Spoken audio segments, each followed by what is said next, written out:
What's going on, everyone? Scott Troop here. Welcome back to the channel, and we're here to talk about Bachelor Season 28, Episode 3, just aired, so let's just jump right in. First off, we all know how kind of these early episodes of, Bachelor, Bachelorette, Bachelor in Paradise, what have you, usually goes. Maybe there's a villain here, a little bit of drama here, a couple connections here, and that, pretty standard the case this season as well. Seems like Joey does have a couple handful of solid connections that forming that you could possibly see him ending up with at the end of this. There's been a couple quote unquote villains in there and some, more, I'd say minor drama, especially compared to recent years. But let's just jump into this episode. Jesse shows up with the group date card. We get the classic talent show, pageant date type thing in LA to help Joey find Mrs. Right. We saw this, I believe it was in Hannah Brown's season, trying to find Mr. Right. The Golden Ladies show up to help out with the date. They show up and Jesse tells them that the ladies that they only have 1 hour to rehearse. No pressure there. Round one is kind of like a fashion show, a Sunday chill wear fashion show type thing. Round two is a Q&A challenge, question and answer type of situation. During this portion, Joey actually notes that he keeps being surprised by Kelsey, and we'll see that a little bit more on in the episode. Round three is the talent portion, and first off, got to jump in by saying this, that shout out to all the girls for getting up there. As someone who's been shy their whole life, I can't even imagine getting up on stage with an hour to prepare for something in front of a bunch of strangers. Obviously, they brought in, extras for this, and then the person you're trying to date, and, some other cameras everywhere, knowing that's going to be seen, on television. First off, just hats off to all of them for even having the guts to get up there and do this.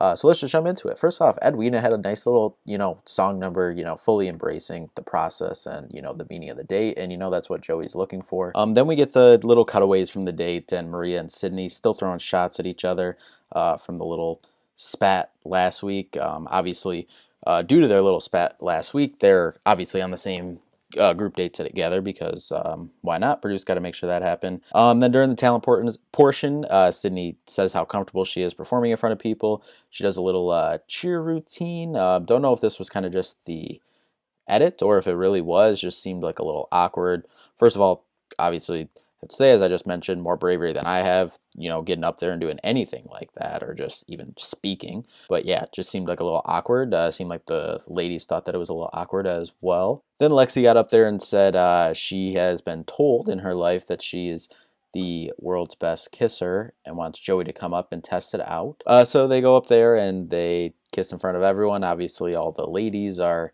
not super thrilled about this. Always a sticky situation, anything kissing and, PDA, all that, whatever you want to call it, in front of the other ladies or the other guys on, Bachelorette season, whatever, always gets people in their feelings and, gets the drama going for the producers to talk about. A lot of the ladies, as we get to the night portion of the group date, Rose as the winner of this portion pageant was Lexi. And as we get to the night portion, a lot of the ladies are upset because they feel like that it wasn't really like talent. It was kind of just like, oh, I'm going to go up there and kiss him. But I kind of disagree with that sentiment just because it was something that was outside of her comfort zone. In the end, and that's, overall what the date was about, obviously, in that situation, hard to see past that, but I kind of disagree on that point of view there. Then we have another weird Taylor moment. Taylor seems to just be having some weird interaction with the ladies, and she has one with Edwina there at the night portion. Then going into more of the one-on-one talks at the group date. Night portion, Joey tells Lexi he's happy with how things are progressing. Joey says he was blown away by Kelsey, as he mentioned earlier. We said we'd come back to it. And he also mentioned how excited he is about her, and he feels very strongly about her. He feels confident in Edwina as well. Shout out to her singing again, amazing. Just wanted to circle back to that. He's very intrigued by Maria still, but obviously there's been some drama surrounding her in the house, which he doesn't fully know about that yet. Obviously that's something as the audience we know.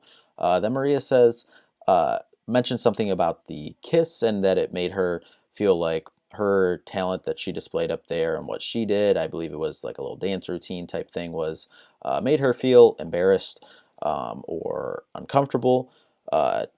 Just because it was outside of her comfort zone. Medina goes and chats with Joey about what was going on in the house. This was the whole last week age discussion back and forth, kind of what I feel like us as fans or viewers of the show, I guess you can say, felt like was nothing. But anyway, Medina brings up this age conversation, and the whole Medina situation, age conversation, and then how Sydney jumped in and was possibly causing some of these problems as well, instigating it a little bit, pushing it a little farther than it maybe should go.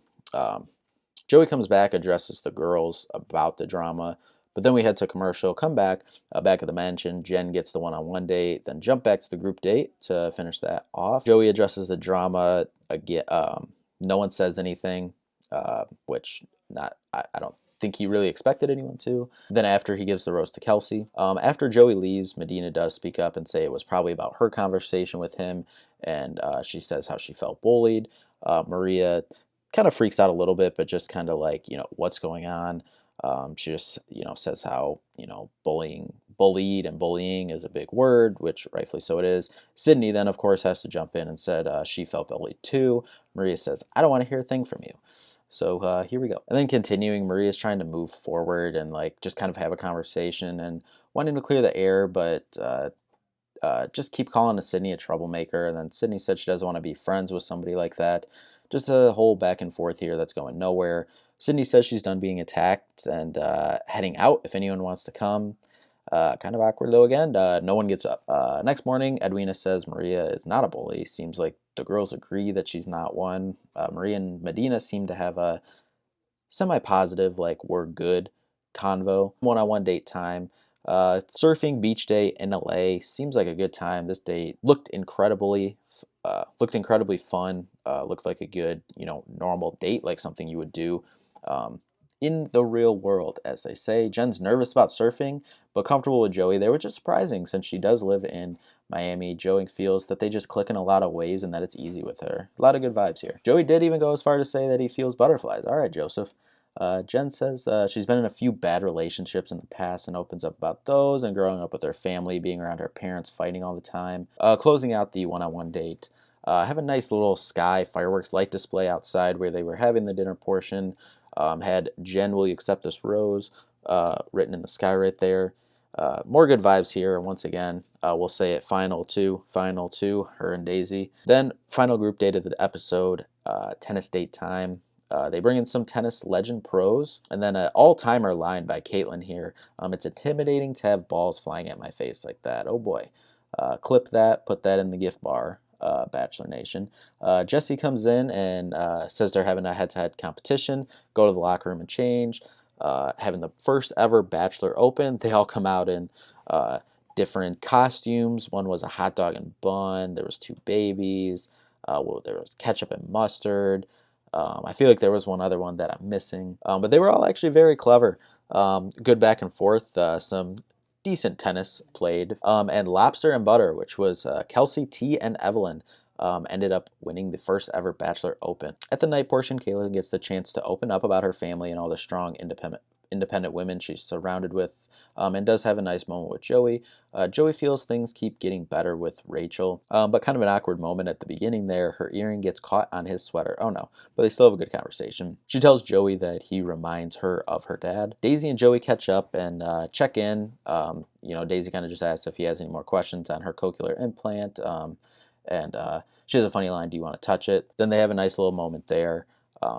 Kind of just furthering that connection. At the end of this group date, Caitlin gets the rose. Then back at the house that night, Sydney stirring up more drama. She says something's about crossing the line and getting Joey involved. The next afternoon, Jesse comes and we're getting the classic once a season pool party, barbecue, but instead of good old burgers and hot dogs, why not insert a nice sponsor deal with some KFC?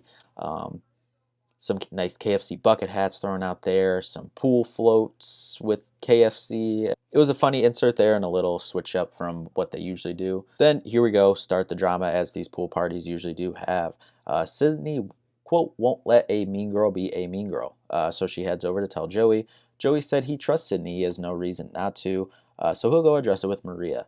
Some of the words used: verbally abusive and hostile environment, words describing Maria. Maria's upset, obviously. She says how she's been bullied in the past and doesn't know why that word is being thrown around. As I said last week about a different situation, I believe, feelings are feelings, but I don't feel that this is bullying either. And, from the reaction online, I don't believe, and in the house, it seems like not a lot of people view this as bullying either.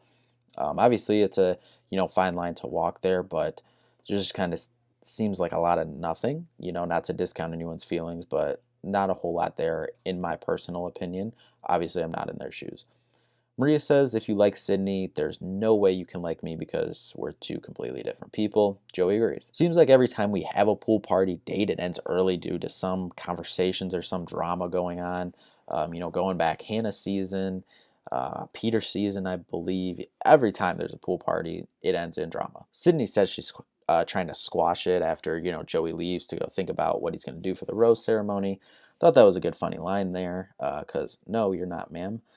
Edwina, speaking for all of us, saying doesn't know why these girls are worrying about this and blowing it all out of proportion. Later on at the rose ceremony, I have this in my notes here, and not to be rude or anything, but Jess has Bachelor in Paradise written all over her. So does Sydney. And shoot, I can see it now. Bring in Maria too. Bring her down the steps of paradise onto the beaches. Why not? Last two rows of the night, no shock here. Goes to Maria and Sydney. Guessing Joey wants some more information before going forward here. No rose for Evelyn, Krissa, and Star. Next week we get a 2-night Bachelor event. So looks like more Maria Sydney drama, and oh boy, we saw it in the teaser for this season. We get the 2-on-1 date back. Obviously, it's going to be Maria and Sydney. I'd be shocked if Maria doesn't come out with a rose from that. Now, while I am here, I am just going to briefly check our Bachelor bracket. I know there's some picks that I did get wrong. We're over here on Bracketology. You can go on there and all the different reality TV shows. You can make a bracket, whatnot. So I did one before they started the season. And here is my final four. I believe my final four is still intact here. Okay, we tried to show the phone to the screen. Didn't work out. Reflection horrible. As we said before, Daisy, Jen, Kelsey A, and Lexi, my final four. Let's see what we just had, though. We just had Rose Ceremony 3. Rose Ceremony 3, we're doing pretty good so far. There's only 2 girls after Rose Ceremony 3 that I had in there that aren't there anymore, which was Erica and Taylor. Everyone else I still had in there. Erica and Taylor, I think I both had going out after Rose Ceremony 4, so after next week. So we're looking solid so far, if I do say so myself. But anyway, thank you all so much for watching, and we will see you all next week. Peace out.